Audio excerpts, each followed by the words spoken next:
Okay, good evening. Good evening, everybody.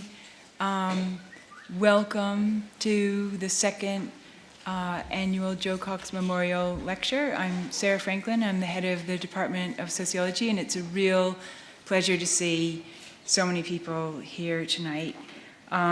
It's an especial honor to be introducing this lecture this evening to family and friends and colleagues, as well as the officers and representatives of the Joe Cox Foundation.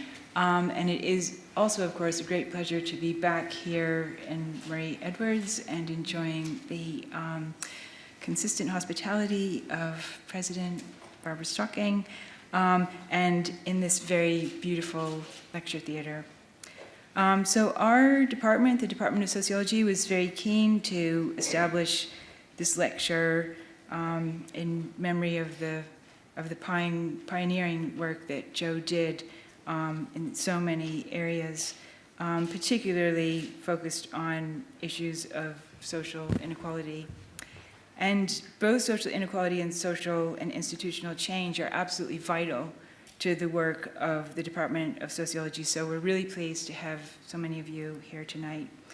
I will now turn to Evie Aspinall, who, in addition to being the president of CUSU, the Cambridge University Students' Union, is also the founder of the Joe Cox Feminist Society here at Cambridge. So who better to introduce our very distinguished speaker tonight? We're absolutely thrilled to have Catherine Pereira with us, and her topic is, I think, superbly well chosen for this occasion. So thank you very much, and over to you, Evie.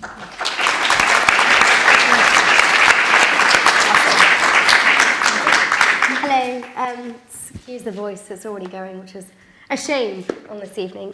Thank you all so much for coming. It's really great to see so many people here in memory of Joe Cox and discussing such an important issue. Joe Cox was undoubtedly an absolute inspiration to me throughout my time here at Cambridge. Not only did I also go to Pembroke, not only did I also study the same subject in its newer version of human, social and political sciences. We also have very similar politics and very similar ideas. And her passing genuinely had a profound effect on me. Her work on homelessness, the Syrian civil war, and on women in leadership is an inspiration and an important message for us all.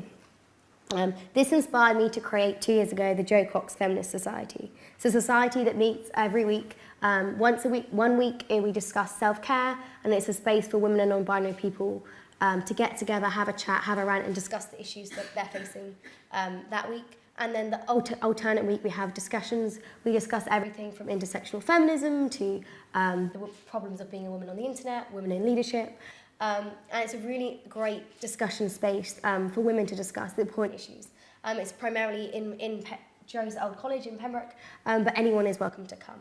And I think it's a really important space for women and men as well who are willing to accept and discuss these issues. But one woman who's much more qualified to talk on Joe and on all of these issues is here today, is Catherine Pereira. Catherine trained as a barrister, but has now moved into the world of the NHS Horizons. Beyond that, has also worked as a chief exec for Movement for Change, and is generally really important in the area of homelessness and on issues that Joe worked on. They worked together in the Labour Women's Work Network, and is now they're carrying on the work and lonelinessness. So I will hand over to Catherine. Thank you. Lovely. Thank you.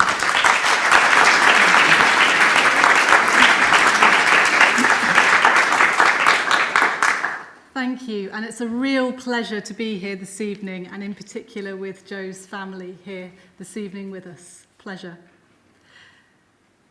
When I close my eyes and I remember Joe, I remember a young woman whose eyes danced when she smiled, which was almost constantly. She's cradling Kulin, her newborn son, in one arm as he feeds at her breast. Her other arm swoops through the air as she makes a point, as she chairs a meeting of senior politicians. She holds the meeting together with grace and with humour as we rock gently back and forward on the houseboat. Now let me say that again. When I recall the Member of Parliament for Batley and Spen before her murder, I remember the River Thames, urgent politics, a beautiful baby, national leaders, decisions made, money raised, laughter and hope. These images may feel deeply incongruous. They found coherence in Jo. More than her work, it was the way that Jo chose to live as a mum, as a friend, as a gifted politician, which reconciled these inconsistencies. Unmistakably, stubbornly, she was her whole self. And it is this question of wholeness that I want to focus on tonight.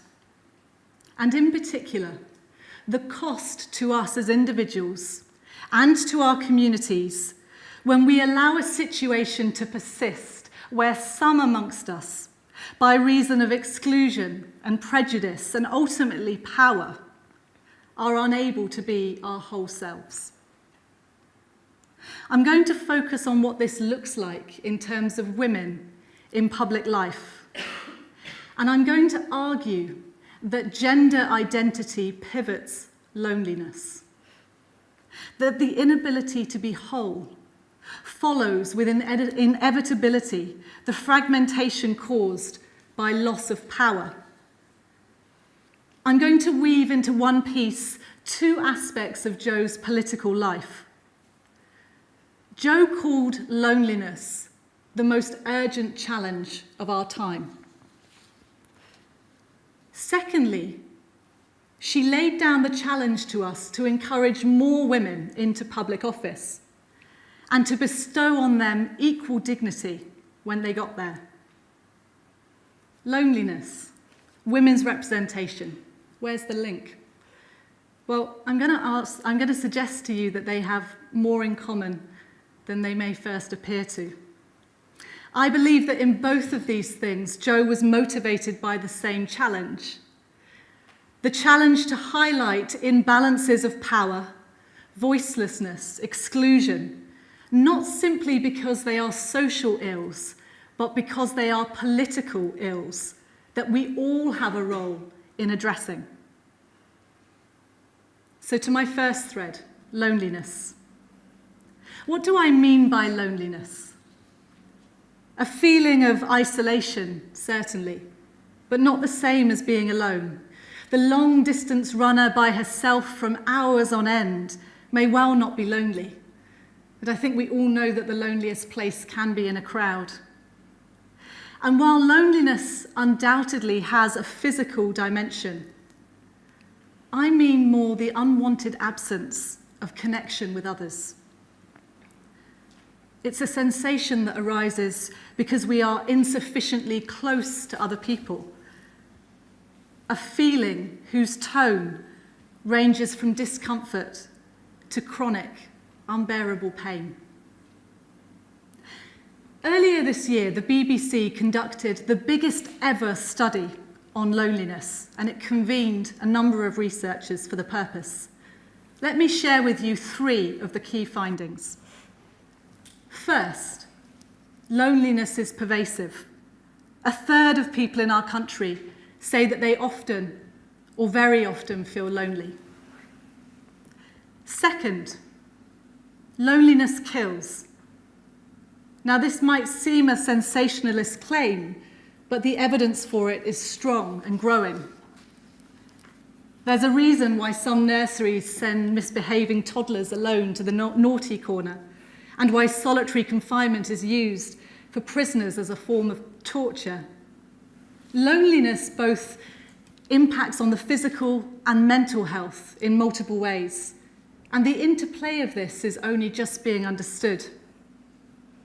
And we know that loneliness predicts increased morbidity and mortality, which is really just an elegant way of saying that loneliness can prove fatal. Third, loneliness defies stereotype. 55,000 people took part in the BBC convened research, and it found that 16 to 24-year-olds are the loneliest age group. This doesn't appear to be an anomaly. Much of the data from other studies supports it, although it may at first seem surprising. Some people attribute this to the rise of the smartphone, and there is an important narrative about disconnection in a connected age.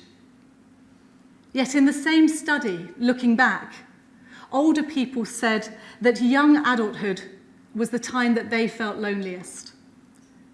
Perhaps it's not modern life which is making many young people feel lonely.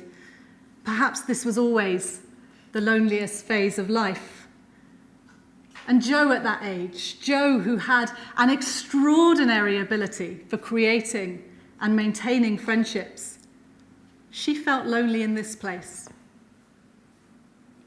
Her public image was of a cheerfully confident and outgoing professional.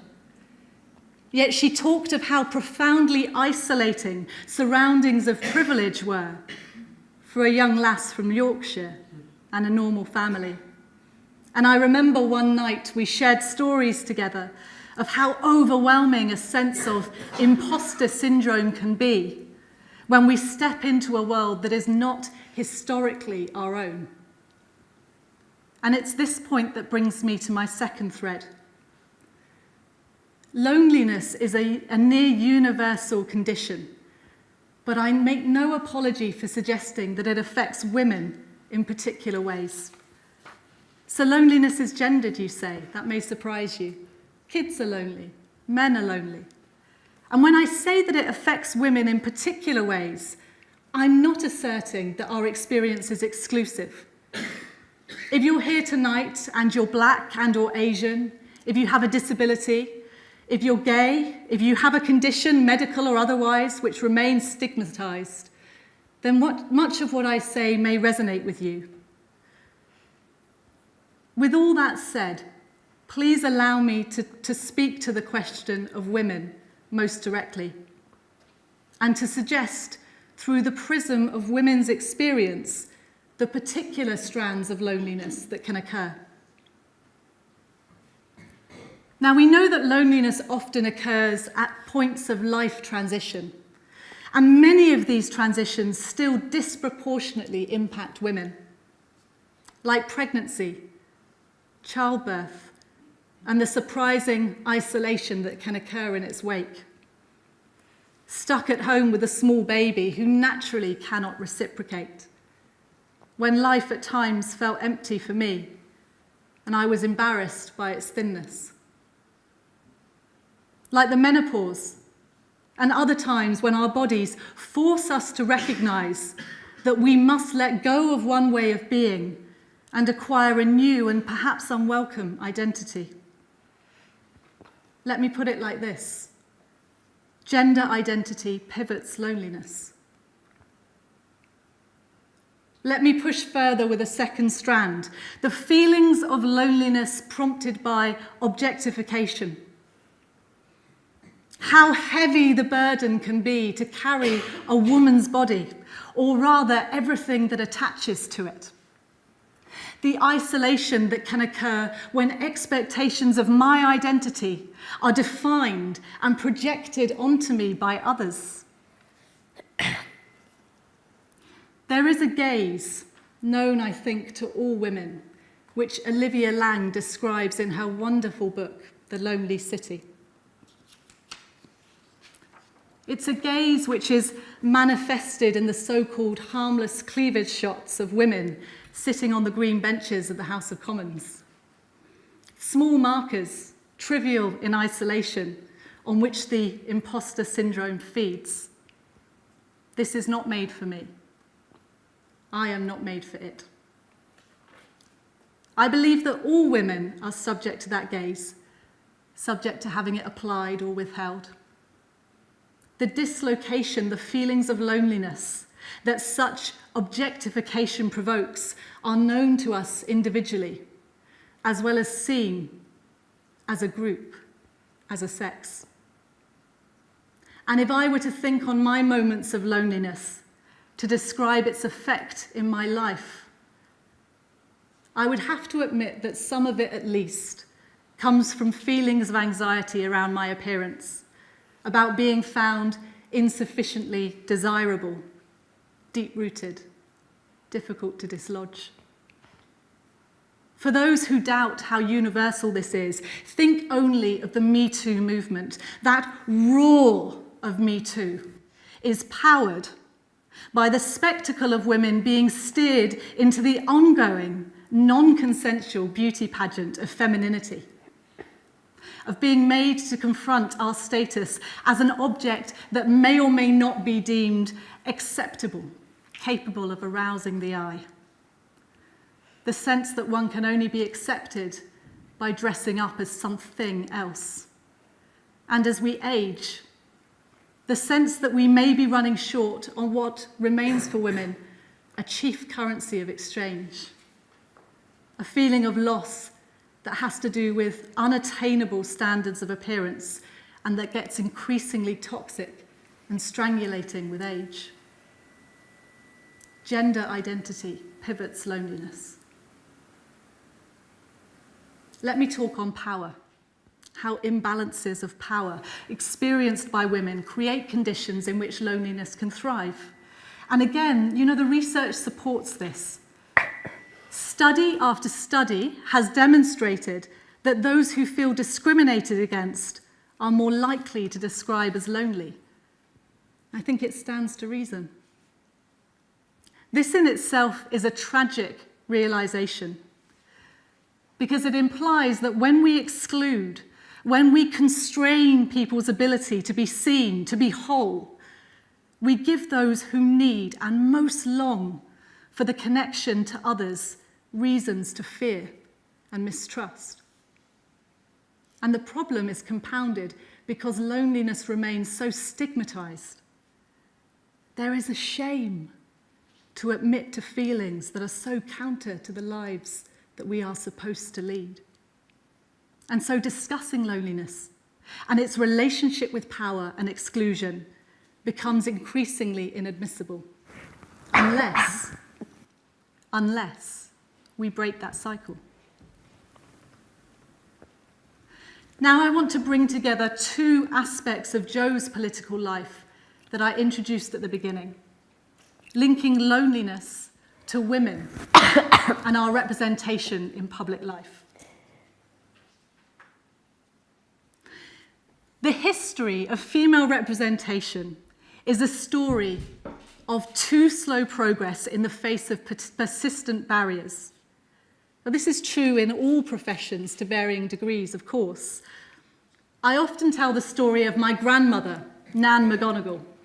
Nan McGonigal was a fierce Ulster woman, very smart, about this big, you didn't mess.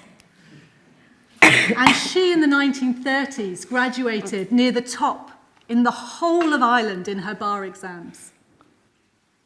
Nan worked her whole career as a legal secretary, Catholic, Irish in Northern Ireland, and a woman. And I do believe that me becoming a barrister was some attempt to right that wrong. And in my own practice, taking a complex judicial review case to the High Court as the sole counsel, I recall being described by one judge as a good little lawyer. Yet how can I claim that female representatives remain particularly isolated?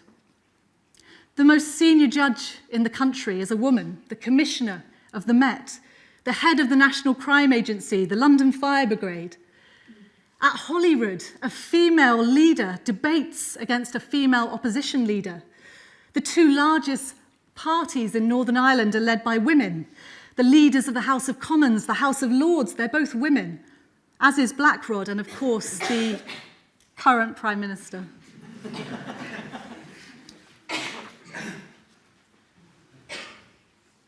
For those who say that we've moved so far, we're equal, we should forget about past stigmas and historic injustice. Please think on this. On the 8th of December, 2016, nearly 100 years after the first woman was elected to Parliament, the 455th woman was elected to the House of Commons. And on that same day, there were 455 men sitting in the House of Commons. It had taken us 98 years for the number of women who have ever been elected to equal the number of men sitting in the Commons on a single day. Change does come, but it's never in a hurry. The vote for women was such a cornerstone issue because it spoke to far wider exclusions. Suffrage is not simply, of course, about the right to vote, but about what that vote represents, the basic human fundamental right of being able to participate in the choices for our future and that of our communities. With just 32% of parliamentarians drawn from the majority of our population, women, we remain on the cusp of that promise. And while the profile of a handful of women suggests wider parity, they are an anomaly. Nancy Astor, who was the first woman to take her seat in the House of Commons, once said, "Pioneers may be picturesque figures, but they are often rather lonely ones." And many of those first pioneers were not elected in their own right, but because of what they, through the men in their family, represented. Mabel Phillipson, Gwendolyn Guinness, Hilda Runciman, Ruth Dalton, Agnes Hardy, Beatrice Wright, extraordinary women whose job was to hold the seat until a brother could relinquish his peerage or a husband could escape from a marginal seat and take over. Women who were fondly referred to as bedwarmers. The later pioneers consistently selected for marginal seats, unwinnable seats, whose political breaks often came because no man thought the seat was winnable, so they didn't put themselves forward. And those who are still trying to push their way to that table now, it seems often selected to stand against another woman in a marginal seat. I could talk of Irene Ward and Margaret Bonfield in 1931. I could just as easily talk of Sarah Owen and Amber Rudd in 2015. The bravery that it takes to break through these dominant narratives and the isolation that can follow in its wake. Let's not forget that for most of our history, no woman who aspired to succeed in Labour Party politics could take up the cause of women. The political contest remained framed as a fight between capital and Labour, with mirror constraints applying in the opposite party political direction. Personally, I'll never forget the advice that I received from Barbara Follett MP. She told me to always wear jackets with full shoulder pads. And at the time, I thought this was really dodgy 80s fashion advice. Later, I realised that it spoke to how she thought about the slightness of her frame, that so-called gravitas has a physical dimension, a physicality which is decidedly male. And the message I heard was, wear that jacket as a piece of armour, as a mask. There is a freedom conveyed in masks. Do I remake myself as the other, in their view of what a politician should be, yet, in that trade-off, lose a piece of myself? And herein is the dilemma that led a friend of mine, a female MP, to tell me that she has the loneliest job in the world. So why do I dwell on this? Many women believe that talking about the differences between men and women, quote, sets women back. I know that that's a school of thought. Invited in 1968 to celebrate the 50th anniversary of women winning the vote, Barbara Castle wrote, quote, "Preparing my speech was agony because I am too busy exercising my emancipation to have time to think about it." Yes. But I might counter by quoting the indomitable Jess Phillips MP, who said, quote, "To make me feel guilty for speaking publicly about the things I care about is a classic way of trying to shut me up." And it hasn't succeeded with Jess to date. I dwell on this recent past because it reaches so directly into our present and into our future. There can be a tendency today among young women to look at politics and perhaps expect a level playing field. And when that plan doesn't survive contact with reality, I see too many young women internalize as their own individual, personal failing any feeling of exclusion or prejudice they may have. A mere glimpse at the context tells a different story. The surge in crimes against MPs in the last year, reported in The Guardian last month, reveals abuse which often has a misogynist character. And meanwhile, last month, Dame Laura Cox delivered a report on bullying and harassment in Parliament, which describes, quote, a corrosive culture in which bullying and harassment, in particular of women, has become normalised. Dame Laura Cox's report outlined the, quote, deference, subservience, acquiescence, and silence, which have enabled that culture to thrive and the abuse to be tolerated and concealed. After Jo's death, her sister Kim said Jo did so much in the first half of her life, and she would have achieved so much more in the second half, that there is a responsibility by those of us who loved Jo and knew her to pick up where she left off. Well, I loved Jo, so let's get practical. Before I conclude, I want to give us a sense not just of who we are, but of who we can be next. Jo's close friend Kirsty McNeil described Jo as having one arm wrapped around your shoulder while the other pushed you forward. It's a wonderful image, isn't it? This is not simply a matter of raising awareness. It's about how we put that knowledge into effect that makes the difference. On loneliness generally, there are small things that we can all do in our lives. Alex Smith runs something called the Cares Family. It's a social enterprise which challenges loneliness by bringing young people and older people together for social events. And Alex put it like this: we've prioritized what is efficient over what is important.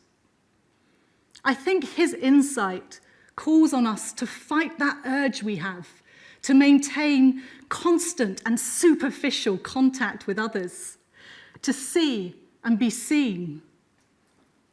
When you find yourself touching base or making an appearance or giving brief remarks, stop it. Those tools that we buy to maintain superficial contact in our pockets, at our desks, beware that they do not become a tyranny of technology in your life.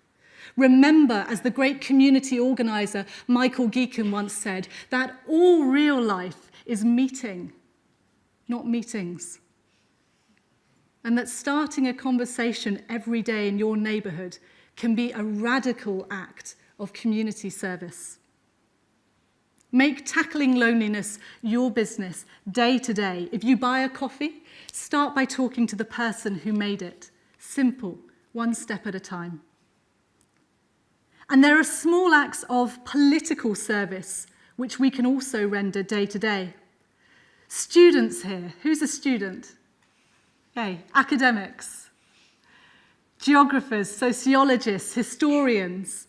I ask you this: whose work do you cite in your essays and your articles? Those of us who have platforms to speak from, big or small. Whose words do we elevate?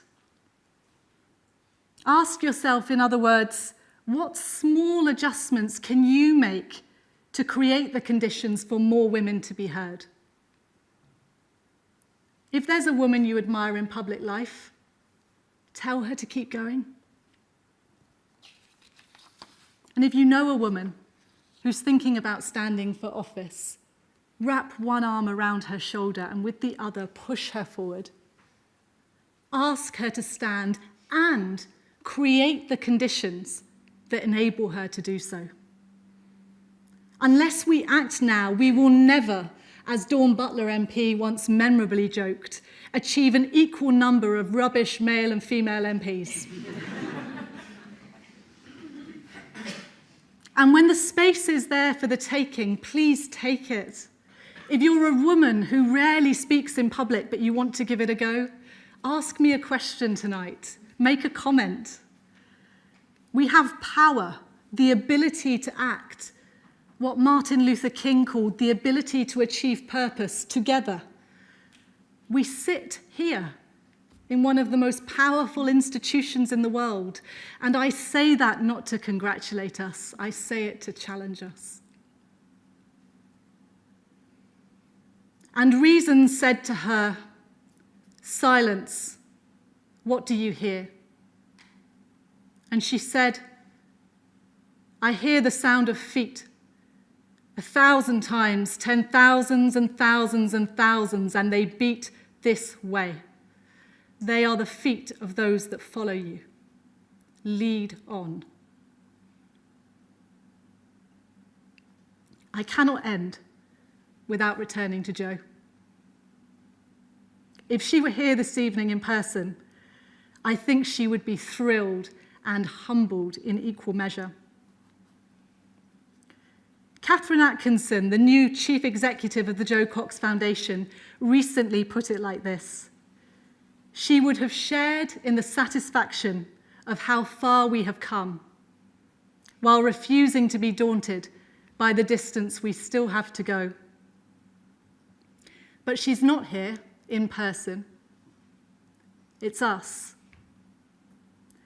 When Jo died, her family said that she would not have wanted to rest in peace. There is still so much to do. And now this is our challenge. And now this is our choice. The woods are lovely, dark and deep. But we have promises to keep and miles to go before we sleep. We have miles to go before we sleep. Thank you.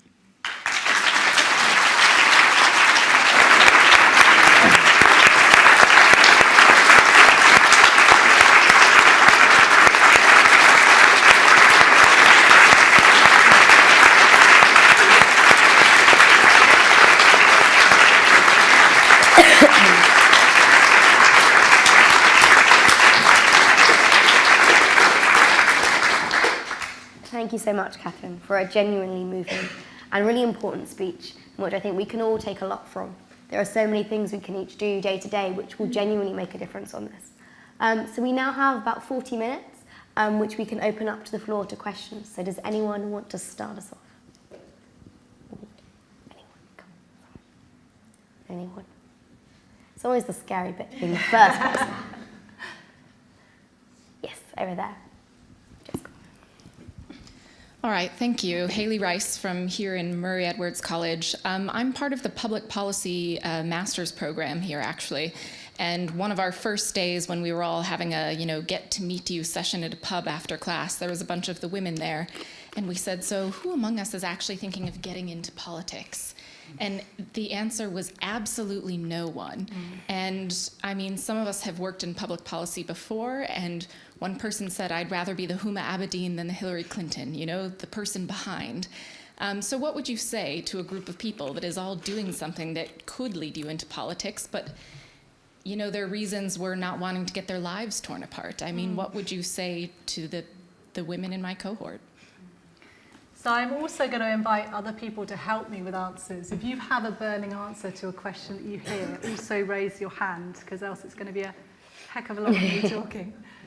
I struggle with that as a question. I think it's a great question, but I struggle with the answer because I sit here as somebody who has stood for Parliament and has not stood since, and stood in a seat that was unwinnable. So unlike Jo, in my hometown, very conservative, I had £93 for my election fund.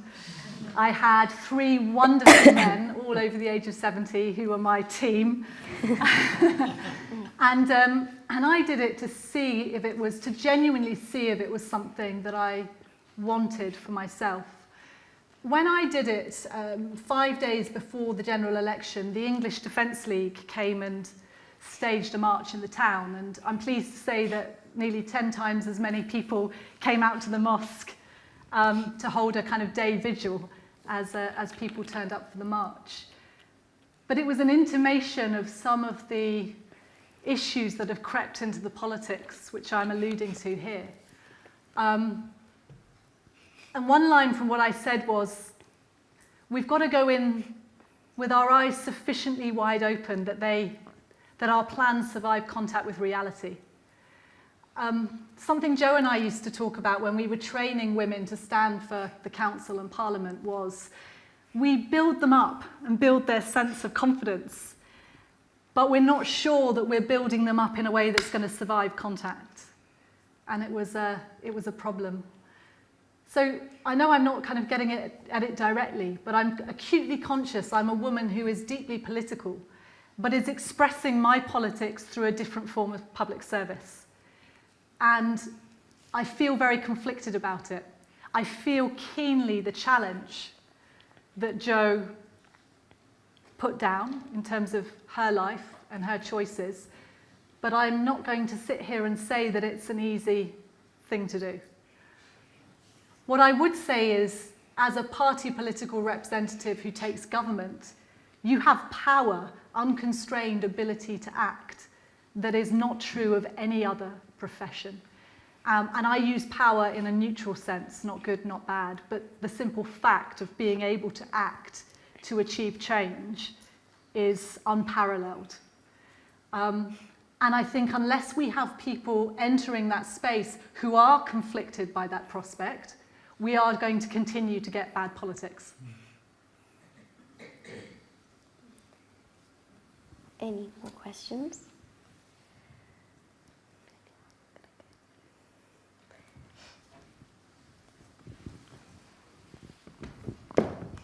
First of all, thank you very much for including lots of different people you've talked about.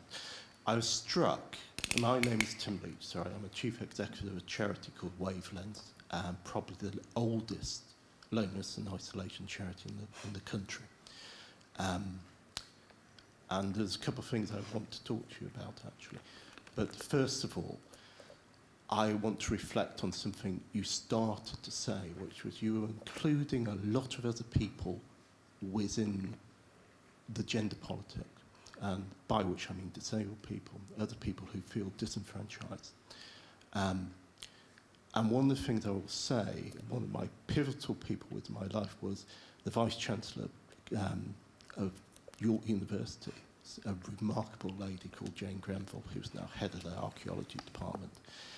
And she knew I was a disabled student, and she said, you should be here, Tim, and the purpose of me is to back you. And part of the struggle is about equality, and part of the equality is making sure each time you lose, I lose. And when we understand that dynamic, we all come one to actually bring that change for a better world. Now, I kind of listened to you tonight talk about very much a political perspective. And I think one of the things I know about Jo is that she was able to strip away the politics and bring people together. And I think that's something which I would ask you to reflect on. Is that possible? You're serving your life in a different perspective. How can the rest of us do that? How do we take it forward? And what are your sort of thoughts upon that analysis? Yeah. Thank you for that contribution, firstly. Forgive me, I didn't want to open this while you were talking, but I'm just going to pour myself some water. I think this might even be being recorded, so you don't really want me glugging over your question.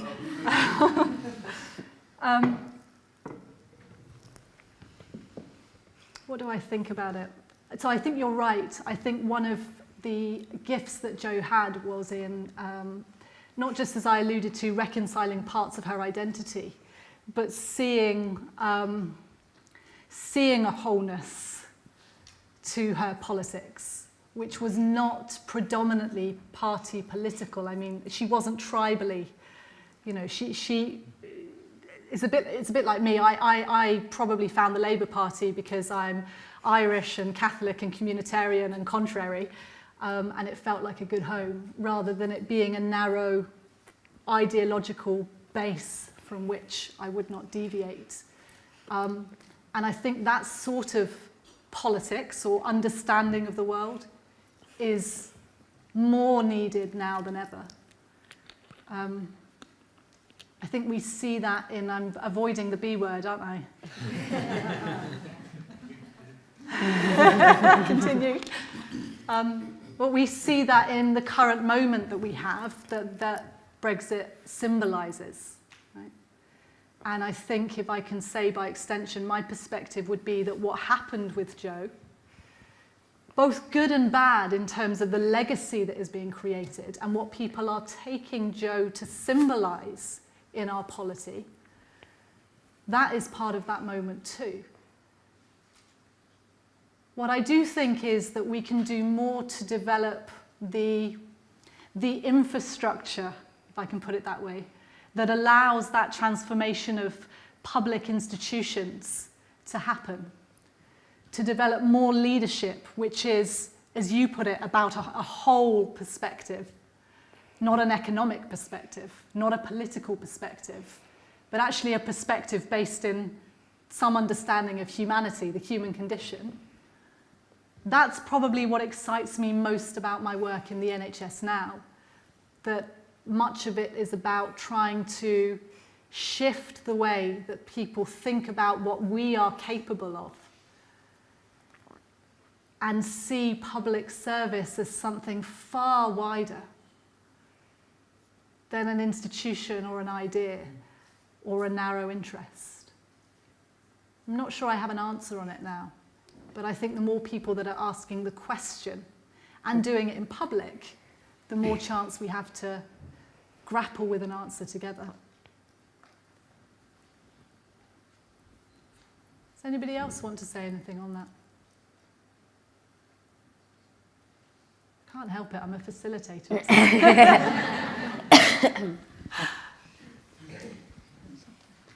Hello. Hello. Yeah, a little bit on that, I suppose, and if I've understood it correctly, because I'm not an academic, I'm a sort of working grassroots sections, and I suppose I'm thinking about how I like the idea of the infrastructure and the platforms and the idea of that being more possible. But for example, yesterday in my work, I'm a nurse, and I was going to seek funding for one of my patients for accommodation in a panel of commissioners who were all men. And the funding looked like it was going to be rejected, and I became, I would say, passionate.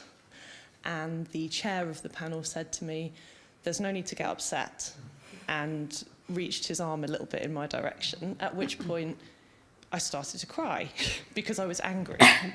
And that's how I react when I'm angry. That's my nature. That's maybe to do with biologically my gender. And I came away, actually got the funding. I have since recommended to my colleagues that turning on the tears is effective, because these men are obviously weak for that. But it was really humiliating. And I suppose listening to you say about these ideas of the infrastructure, I was kind of feeling like, well, what do I do when I'm faced with those situations? And I suppose that's not necessarily a question to be answered, but Yes. a comment on what it feels like at that level. Yes. Yeah. What I referred to slightly tongue-in-cheek is the small markers, trivial in isolation, and yet how they can feel and how they affect our ability to act and be who we might feel that we are.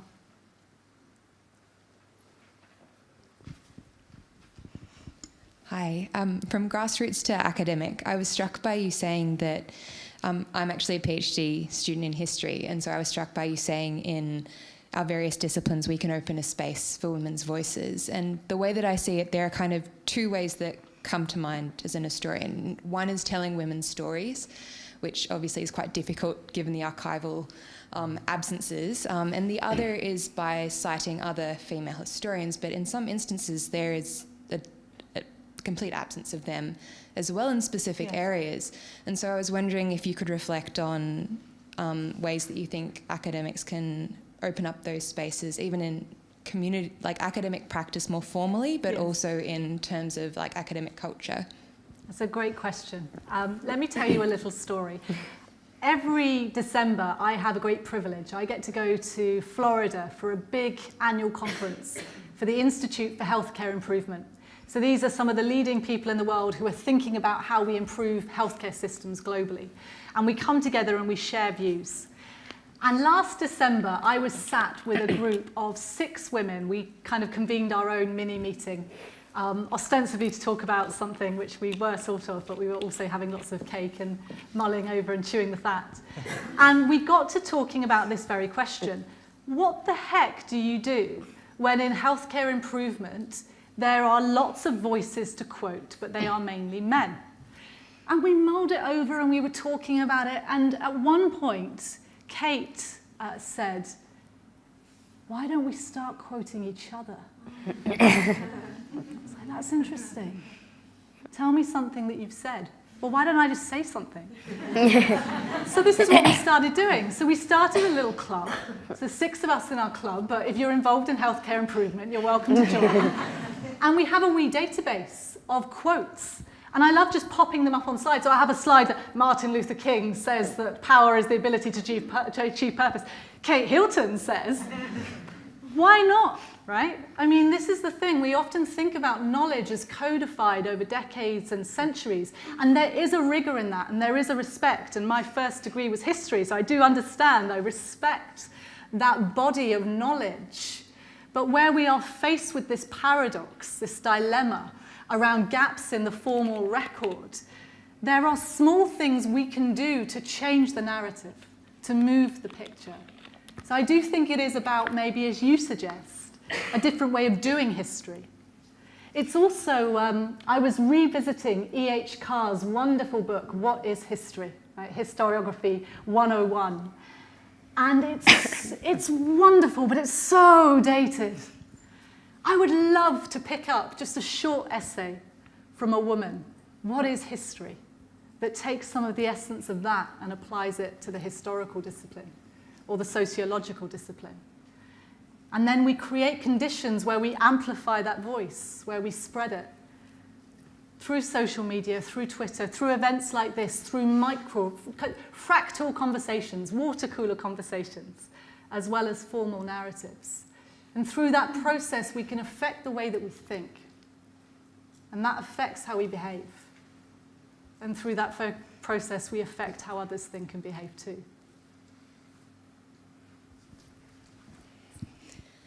I guess this is sort of linked to what we've been talking about, but I was just wondering how we could combat the idea that women shouldn't take up space in sort of public forums, like speaking publicly, even asking this question. It was quite nerve-wracking. I had to really build my, So I just wondered if you've got any sort of practical tips, I suppose, and also theory on sort of how we can combat that idea that women shouldn't take up space. I facilitated a big group of social workers, mental health social workers, all aged between 20 and 30, start of their career, about a month ago. And there was an academic who was observing it for research. And at the end, I said, I'd love 10 minutes of your time to get some feedback. And it's a room that was 80% women, 20% men. But I had been very conscious throughout the day that most of the contributions had been from the men in the room. And he said to me, did you observe that? And I said, yes. Well, what do I do about it? And he said, well, there's lots of ways, but there's 2 things. The first is for you as a person who has a position to acknowledge it, which provides this interesting idea of permission. And I use that in inverted commas, but this interesting idea of some form of external, extrinsic permission for women to act in different ways. And he said, the other thing you could do, and I was on the edge of my seat, is yes, just tell the men to shut up. but do it in a kind way. So ask people to think about how much contribution have you made into the room, all of us to think about that, and then think about whether we need your contribution in the next part of the session. Do it in an inclusive way.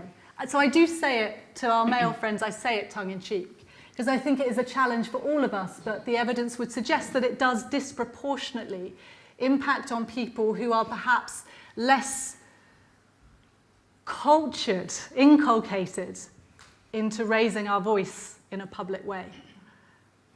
And I still feel that, I had great privilege. I went to Oxford, I went to the bar, I was in politics, and yet when I go to a venue in Whitehall and I do the long walk down the staircase of dead white men on the wall, and I feel this big by the bottom. It's a tangible feeling. So it's about not underestimating the physicality of space and the physicality of the intimidation of that physicality for people who may not be adjusted to using their voice.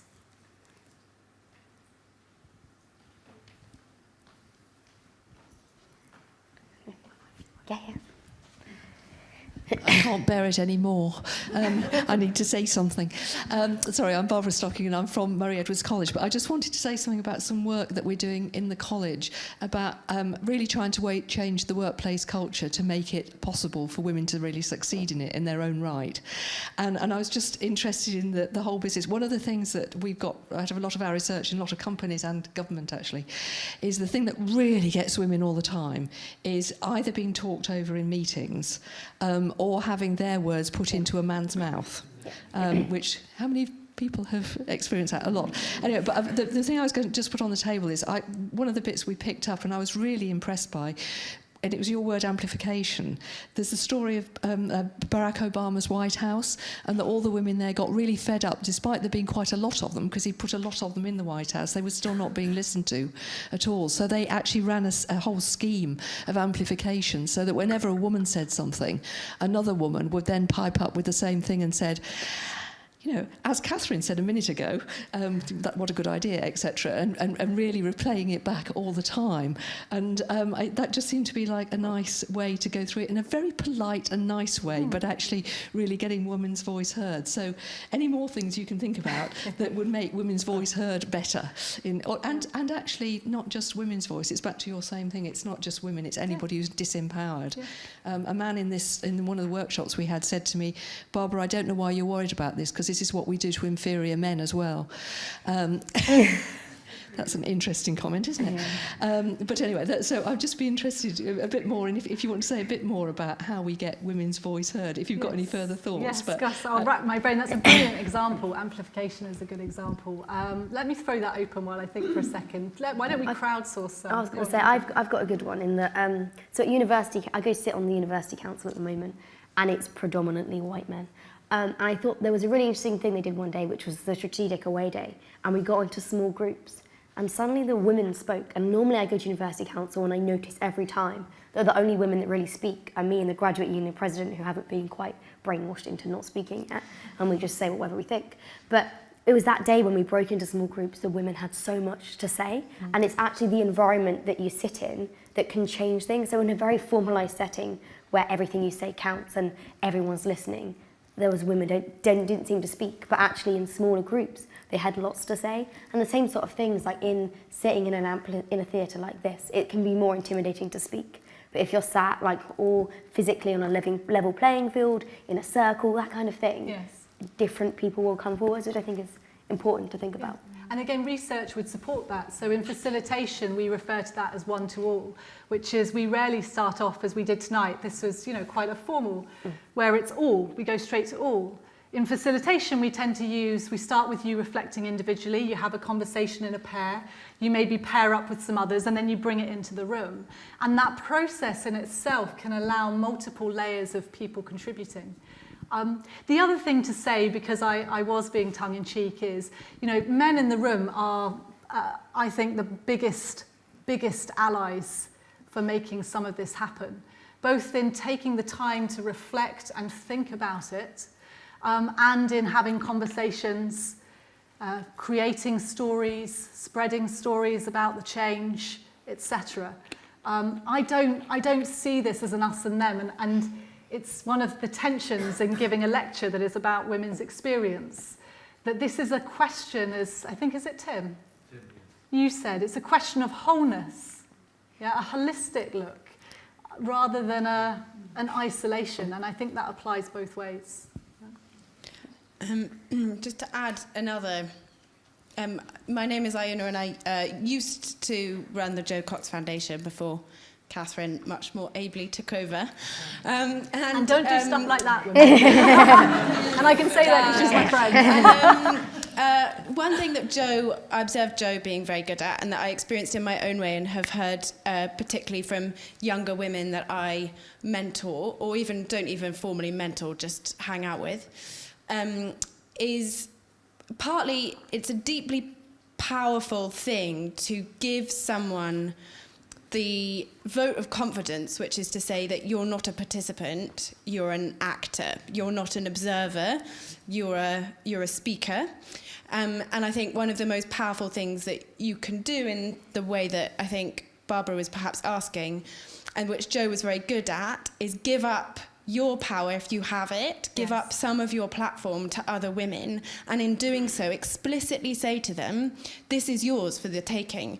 And, young women as young as 17 or 18 are people that I've encouraged to speak at large events where alongside me and various other things, because so many of us who now have a voice and have found a platform know what it was like to feel in that moment like you're the person that has a right to be there. And that's incredibly material and incredibly, I find like it's a very physical emotion and it's a physical sensation, and you should do everything you can in order to give women behind or below or around you that sensation, because the more it happens, the more of a right you feel like you have to be in that space. Yes. And Jo is brilliant at that. She was. Amen to that.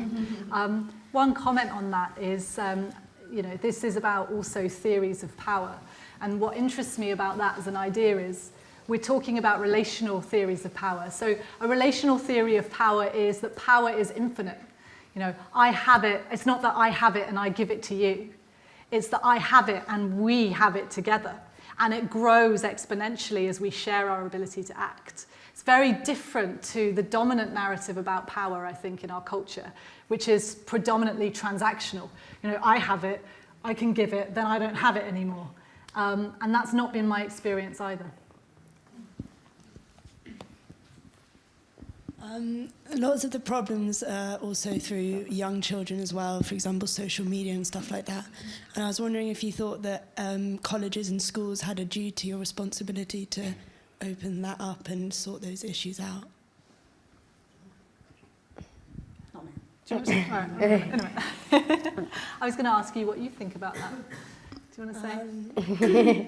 Personally, I think schools are very much academically orientated and not so much, like you were saying, building women up, hitting like the wall of reality. And I don't think that's talked about enough in schools. So I know we have some teachers in the room, so kind of stick your hand up if you want to make a comment on it. I see schools recognising it more.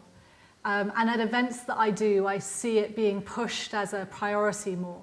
The link between what I referred to as standards of appearance, or in all senses of appearance, being so counter to the life that we often lead in its messy reality. And the tension that throws up, the disconnect, and how difficult that is for young people to deal with. I think that's recognised, at least in my world in the NHS, as an increasing challenge, which is a mental health challenge, and therefore by definition is a physical health challenge. And therefore by extension, we're dealing with it too late if we're dealing with its health consequences. I do wonder whether we put a lot of onus on schools for complex issues. Increasingly the issues that we're asking schools to deal with, they're not complicated. Something that's complicated is lots of different processes, but if I work out the process, I can apply a solution and the problem's fixed. These are complex problems. They're the interplay of multiple systems. They're the interplay of the effect on mental well-being of air pollution, as well as poor parenting, as well as marketing, as well as expectations of femininity. And that's a lot for a school to hold. So I think of it as a whole community issue, which again, for me, throws it back into what I would say is political, as much as anything else. Yeah. Do any teachers want to say anything about that?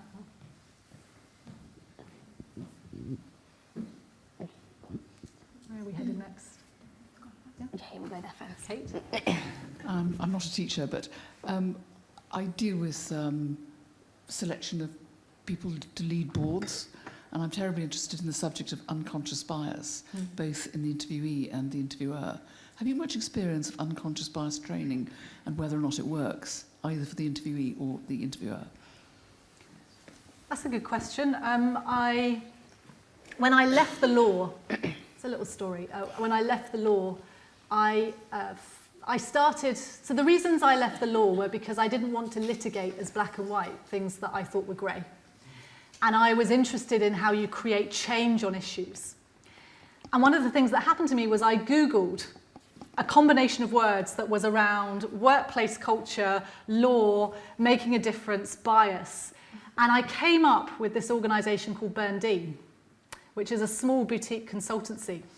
And I called them up, and Matt Dean, who is the founder, answered the phone. And it was as though he had been expecting my call.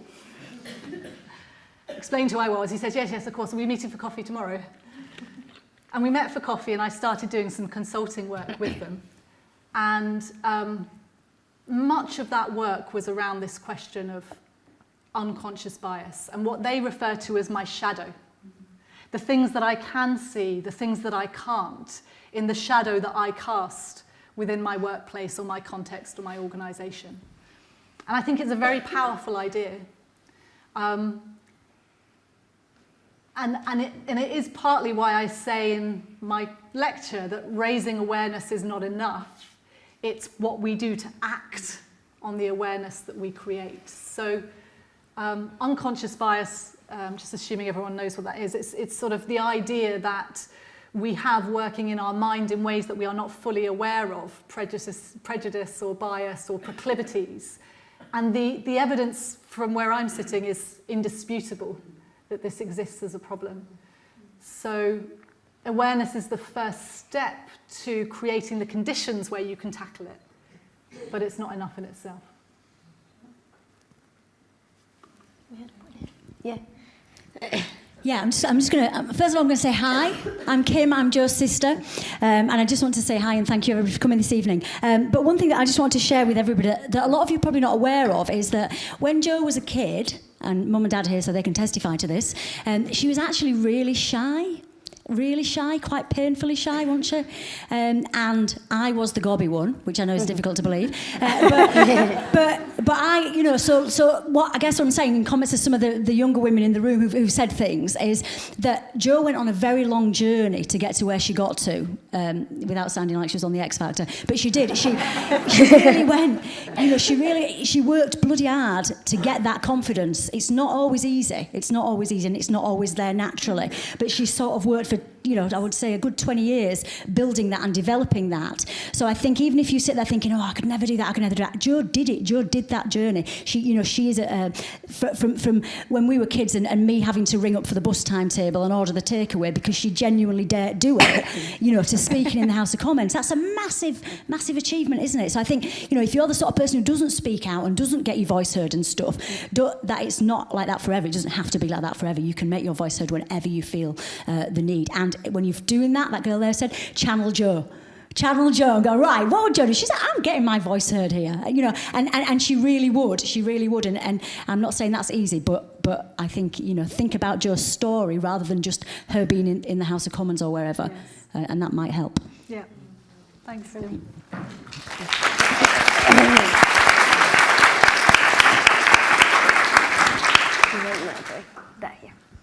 Could I continue, I hate to do this, but continue the question about unconscious bias, and I dislike doing this because it was such a wonderful intervention. And I'd like to make this general in the sense that I don't want to specifically tell you about my experience, but I'm going to mention in general, which is I belong to a rather large society that makes elections and finds positions frequently. And before every meeting, we're shown from a very famous psychologist a movie about how to not allow unconscious bias to influence, and says something about it. But it never says what we should do. It just says what we shouldn't do. And while, of course, I have no unconscious bias whatsoever, I sit there thinking, if I dislike this person because their brother once hit me in a football game, what do I actually do? How do I balance that? Yeah. I shouldn't vote for them just because I dislike them. That's clearly not right. And there's no mention about what to do. So I don't have a complete answer to that, but I do think it's a beautiful segue into questions around diversity, which is a misunderstood often word, which would be to say this, that when I'm sat on a board, if I'm sat with a lot of other reasonably privileged white professional women, unconscious bias by definition is unconscious, unless you try to elevate it, so it's difficult to guard against. And we all share some of the same blind spots. So our ability in and of ourselves as individuals, but as a whole, is constrained. Our decision making is the poorer because we don't have multiple perspectives. And so one suggestion, not a complete suggestion, but one suggestion to the sort of scenario you're raising is to look around and think, not me individually, but us as a corporate. Are we creating the ability to see from multiple perspectives? And that's not just an individual question, I think. That's a question of who we are together and how we can compensate for each other's perspectives as well as amplify perspectives when they're needed. What would others say? Iona, did you? Yeah, I would also say the only places and spaces I've ever found that have gone some way to, as Catherine very eloquently put it, see some of the blind spots, are places that are distinctly un-British in their culture. So they're organisations or businesses or even families or friendship circles where it is deemed to be courageous to speak out and speak against the corporate, not as an act of defiance, but as an act of like explicit feedback. You know, these are the sorts of places where if you make someone feel a certain way in a meeting from what you've said, they feel comfortable and safe enough to come and tell you that that's how they felt. And it's those same cultures that mean that some of the unconscious biases are outed, not just because you have different perspectives in the room, but you have a culture of speaking up and speaking out, and that is deemed to be an important but also safe thing to do. But I think that institutions, cultures, organisations, businesses, infrastructure that we create doesn't have that embedded in it, and it takes firm leadership and sort of buy-in from all stakeholders to create the spaces where people feel that they can say that like their opinion, I suppose. I think you had a point there, yeah. Thank you very much. I thought that was very inspiring, and I just want to touch on the idea of bias or stereotype. And as you can hear, I do have an accent. I'm from Brazil, but I also have been involved with the Labour Party for 4 years now. And one thing that I notice a lot is that despite me going out canvassing, have been going out canvassing for the last 5 years, have applied to the Women in Leadership program, still waiting for my response. My first supervision in this university, politics supervision, the supervisor went around saying, oh, I bet that every single one of you here wants to be involved in politics, except for you, Lara. I was like, oh, okay. So I keep receiving stereotypes from people that just think that I want to be involved in politics, despite the objective fact that it is out there that I am involved in politics already, that I'm doing all of that. I've got a lanyard here that says Labour Party, and that still doesn't prove that that's a career for me. And honestly, like, I don't know what else I could do to show that that's something for me. So I'd just like to hear your thoughts on that. Yeah. Sure.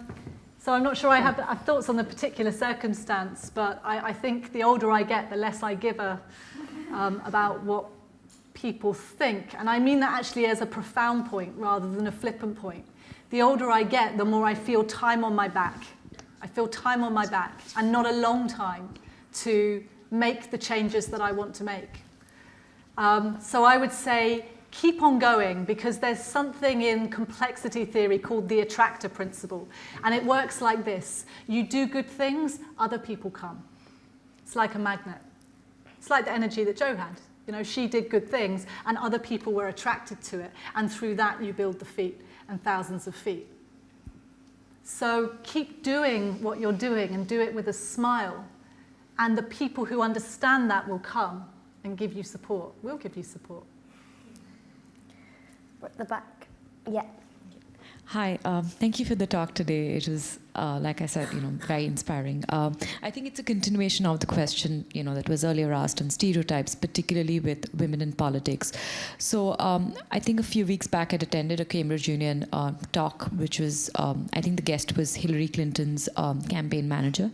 So they'd invited him to talk, and there was a very interesting question asked to him in the audience, which was basically, specifically on her campaign and how she was made to look, less emotional, very stoic, very cold, and they made her to work within a particular stereotype, or sometimes even against the stereotype, so that people could vote for her. And he'd admitted it. He, in his response, he basically said, we made her in certain instances work within a gender stereotype. Made her look more caring, as women generally are. The narrative was servicing people, etc. And sometimes we made her work against the stereotype as well. And I've kind of read up on it after I came back, and how, something as trivial as the colors that she was made to wear, in terms of her fashion choice, etc. All of that was centered, in a particular stereotype, or sometimes against that stereotype.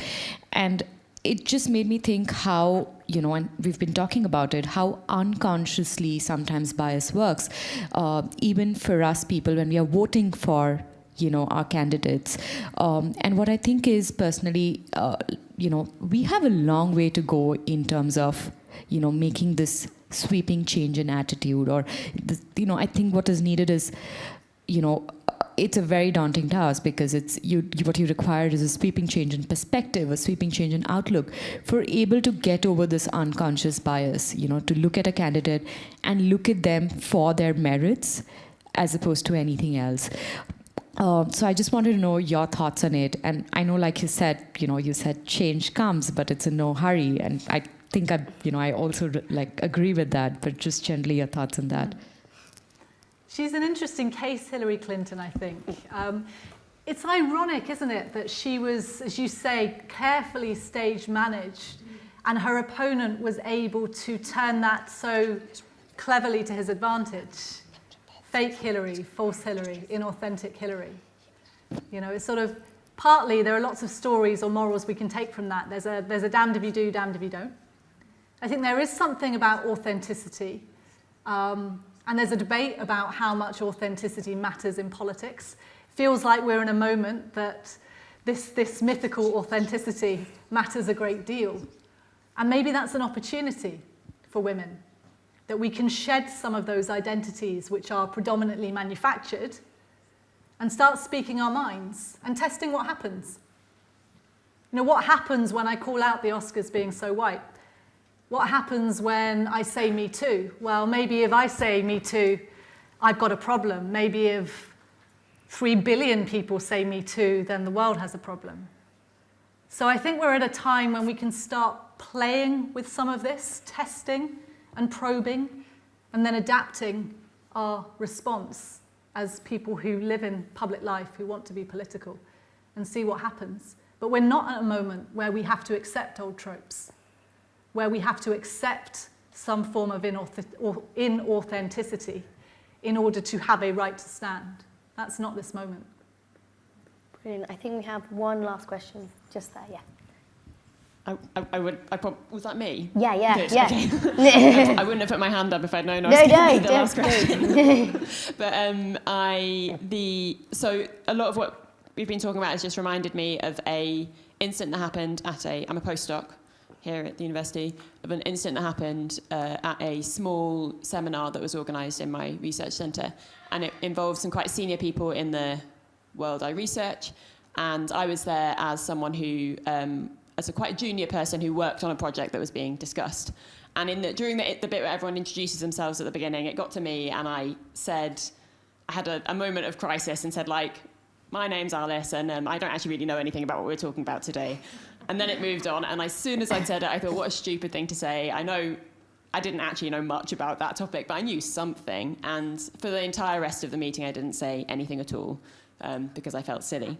And then at the end of the later that day or the next day or something, I bumped into the head of my research centre, who was a woman, who kind of said to me, "Oh, Alice, why did you say that? You should have said that you know all these things, blah, blah, blah, blah, blah." And that made me feel much worse because I already knew I'd messed up. And I guess the point of that is just that that people sometimes get it wrong, and that I think the kind of way of dealing with it is through kind of being generative, maybe. Like, maybe if she'd noticed that, she could have said at some point, "Hey, Alice, what do you think about this?" rather than make me feel stupid.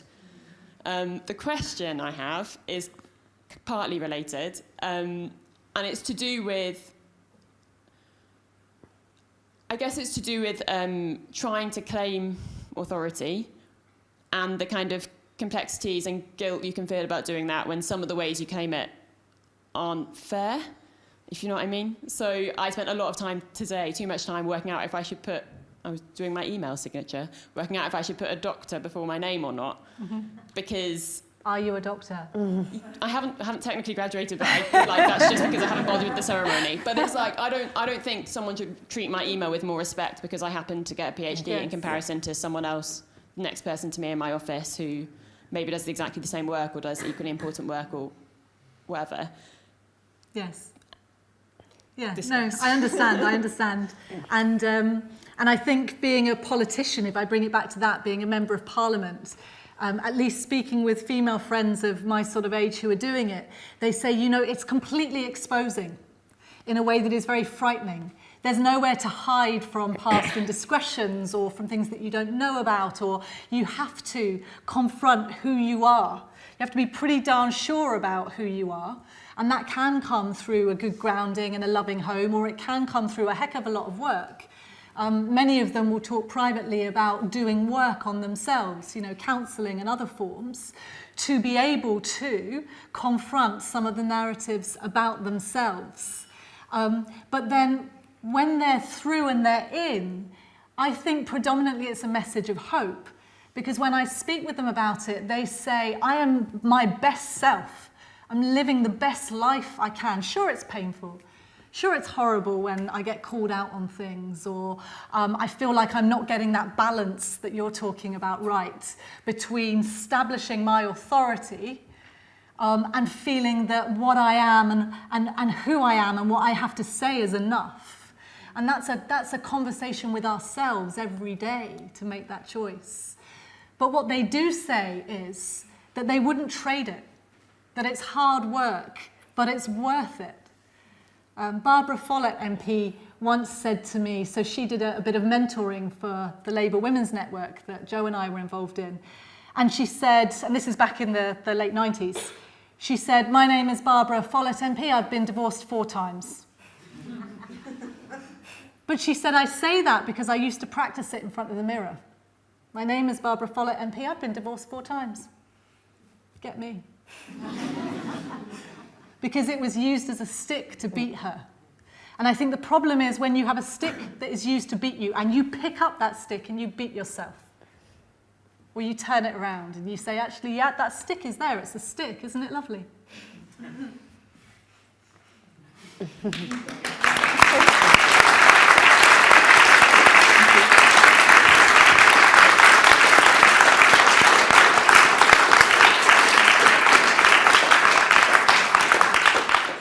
So just to close, I'd like to thank you all so much for coming. It's been a really great discussion. And of course, thank you most of all to Catherine. We have drinks reception now of half an hour outside, so please do come and join and chat to anyone you want to. Thank you very much.